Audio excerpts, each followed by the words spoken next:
Primer presentación de resultados, UNFI, ¿vale? Sabéis que la seguimos muchísimo. Varios mensajes clave.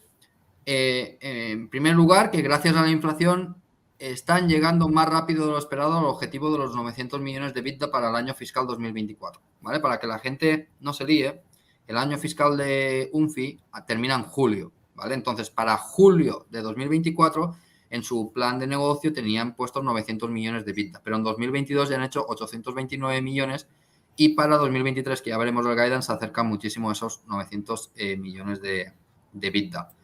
Los volúmenes, es decir, la venta de productos por unidades de productos siguen firmes, aunque han sufrido una corrección del 1%, ¿vale? Han vendido menos en volumen, ¿vale? Un 1%, que va en línea a lo que le ha pasado a la economía estadounidense. Dos trimestres de recesión técnica, una bajada del 1% en el volumen. Pero se más que compensa con la inflación. ¿Por qué? Lo hemos explicado muchas veces. UNFI es un distribuidor que todo aumento de costes, toda inflación se le traslada al consumidor final, ¿vale? Entonces, las ventas de UNFI han aumentado un 7%, eso significa que si ha habido una reducción de volúmenes del 1%, es porque han aumentado en precios más de un 8%, ¿vale? Cumplen con las expectativas de reducción de deuda, de hecho superan las mías, yo pensaba que iban a reducir 150 millones, ahí han reducido 175 millones de deuda, y su apalancamiento sobre EBITDA pasa a ser del 2,6%, del 2,6 veces. Y con eso, también había dicho muchas veces que de 3 para abajo, ¿vale? Se les liberan covenants. Y de 2,5 para abajo se les liberan más covenants, ¿vale? Pero ahora se le han liberado unos covenants que les permiten aprobar un programa de recompras de 200 millones, que representa un 10% de la capitalización bursátil. Y vamos a ver todo esto punto por punto. En primer lugar, los resultados. El EBITDA ha acabado de este año por encima de su rango medio esperado, ¿vale? Y lo que os decía antes, aumento de ingresos en un 8% por la inflación y crecimiento en volúmenes negativos del 1%, ¿vale? E importante, muy importante con UNFI, es que cuando hay un periodo inflacionario, como el de ahora, hay que fijarse en el EBITDA ajustado, ¿vale? Que está corregido por el LIFO. LIFO es la política contable que siguen para el reconocimiento de su coste de ventas, ¿vale? Esto los alumnos del curso de análisis lo saben ya de sobra, ¿vale? Entonces es importante fijarse en el EBITDA ajustado y en los beneficios por acción ajustados, ¿vale? Estos ajustes son simplemente contables, ¿vale? No tienen ningún efecto en caja, ¿vale? Y desapalancamiento. Por aquí arriba os pongo el mensaje que han dado, ¿no? Y es que la deuda financiera EBITDA está a 2,6 veces gracias a una reducción de la deuda financiera neta de 174 millones, ¿vale? Y ahora tienen 2,12 billones, o sea, 2.120 millones de dólares de deuda, ¿vale? Siguen con el plan de repagar entre 150 y 200 millones anuales, a pesar que para 2023 sus estimaciones de CAPEX aumentan a 350 millones, ¿vale? La razón de ser de que el CAPEX aumente es que en 2020, en 2021, por problemas de la cadena de suministro, no pudieron hacer todos los planes de inversión que querían y ahora sí que los pueden hacer, entonces todo el CAPEX atrasado más los planes corrientes de CAPEX lo hacen este año, 350 millones, aumenta bastante el CAPEX. Y la mayoría de este CAPEX va destinado a centros de distribución y automatización. Han anunciado un partnership con una empresa de robótica, ¿vale? Para que se entienda, y van a automatizar muchísimo sus centros de distribución. Que esta es la gran ventaja competitiva que tiene UNFI, que es una empresa, ya sabéis, de márgenes bajos, pero que es la más grande de su segmento. Entonces, cualquier mejora en sus centros de distribución, que su red es la mejor que hay en todo el país, pues les permite aumentar márgenes por ahí. No tanto aumentar márgenes, porque no tenemos que entender que las mejoras van a venir por aumento de márgenes. Yo creo que las márgenes se van a quedar estables. Lo que van a conseguir es poder ofrecer a sus clientes mejores precios. Por lo tanto, ganar más volumen, ¿vale? Mantener márgenes bajos, ganar clientes, ¿vale? Porque serán los más competitivos, ¿vale? También dijeron que estaban analizando oportunidades de M&A, pero ya les queda poco por hacer, ¿vale? Cualquier compra que haga es minúscula para entrar en nuevos mercados. Pues si en un estado de Estados Unidos tienen menos presencia o en Canadá tienen menos presencia en algún sitio, pues comprar algún distribuidor local. Pero las grandes empresas ya las han adquirido, sea, ya no tienen la oportunidad de hacer grandes compras, ¿vale? Después, remuneración al accionista, lo que decía, han aprobado un programa de recompras de 200 millones de acciones.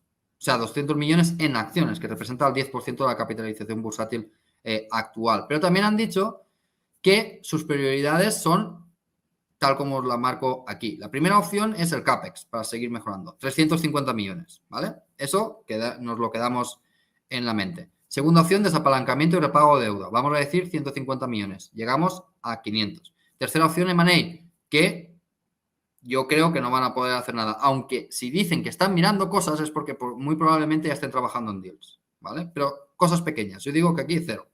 Y última opción, la recompra de acciones. Entonces, lo que hay que ver es qué capacidad tienen de hacer todo esto. Entonces, habíamos dicho, volviendo atrás, 350 millones de CAPEX, 150 de desapalancamiento, llegamos a 500, más 200 de M&A, 700.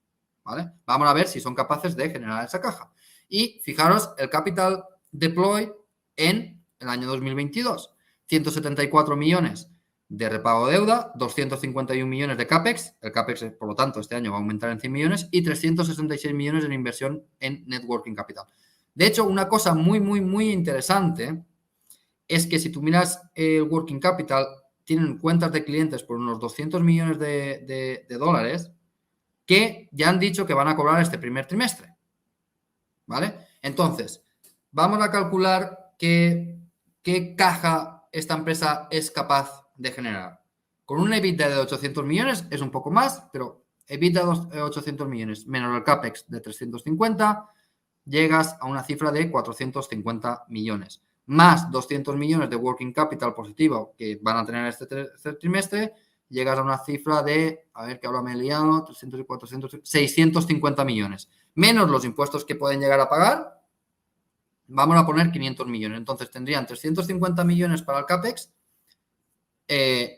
y podrían repagar todavía la deuda que se plantean repagar y hacer las recompras de acciones. No tienen mucho margen de maniobra, así que en los próximos trimestres, si no veis recompras, no digáis que mala es esta empresa, porque la han anunciado y no lo han hecho, porque muchas veces cuando las empresas anuncian un programa de recompras, no siempre es el momento en el que pueden llevarlas a cabo, ¿vale? Ahora un fee tiene que captar dinero de su working capital, ya os digo, unos 200 millones este primer trimestre de su año fiscal 2023 y después seguir con sus planes.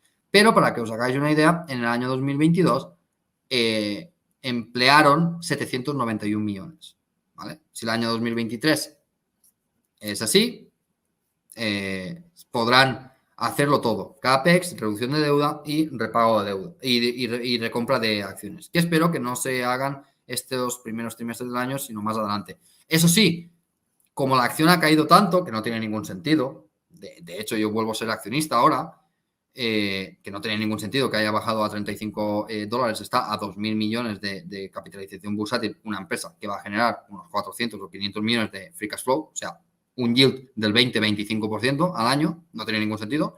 Pero bueno, teniendo este precio tan bajo ahora, tendría mucho sentido que parte de la caja que van a captar en working capital este primer trimestre la destinaran a recompras. Pero yo no sería muy positivo por lo que os he dicho. Tienen necesidades de capital, ¿vale? Para emplear. Y ya por último, el guidance para 2023. Pues, y aquí hay varios mensajes que hay que entender. Dicen que van a aumentar las ventas un 4%. Eso implica o bien una importante caída de volúmenes o bien caída del nivel de inflación, ¿vale? Sus expectativas de un 4% de crecimiento de ventas. Si este año las ventas han crecido un 8% por la inflación y si se mantuviera la inflación, significa que esperan una caída de volúmenes del 4%. O que esperan que la inflación se relaje al 4% y una caída de volúmenes del 0%, ¿vale? Entonces, si la inflación es... hay que jugar con la inflación y los volúmenes, ¿vale? Para entender qué es lo que dice el equipo directivo que va a poder pasar. Y después, pues bueno, tenemos un aumento esperado de los beneficios por acción ajustados de un 4% y del EBITDA ajustado a un 4%. Entonces, el EBITDA se colocaría entre 850 y 880 millones, ¿vale? Ya muy cerca, el rango alto, muy cerca de su plan para 2024. Y esto es el plan para 2023.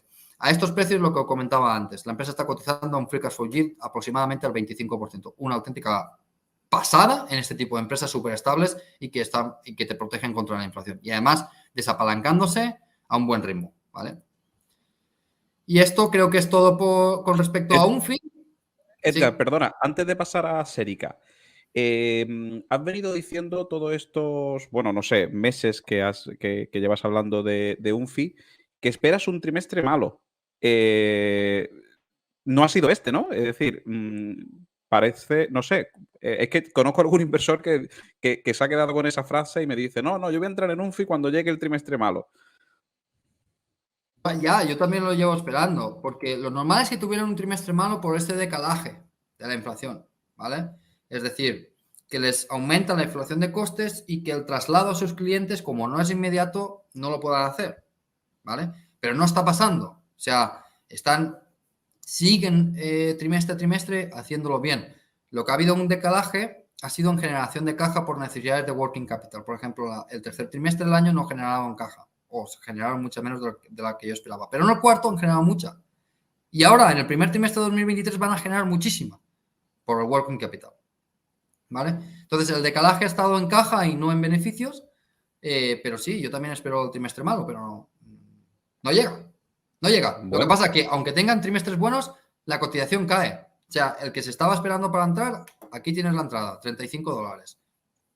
Que y es la jugada que hemos hecho muchos durante mucho tiempo. Comprar a 35, vendes a 45 y te vuelves a esperar.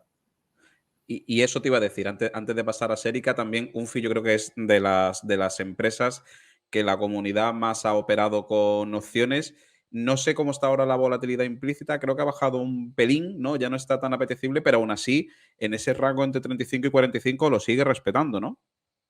Sí, sí, sí, ahí seguimos. Yo ahora ya no vendería a 45.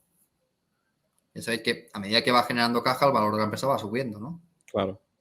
Y ese precio, no objetivo, sino ese precio estimado para 2024, finales de 2024, que decía yo, de $80, pues cada día se va acercando más. Entonces, a 45 yo ya no vendería ahora.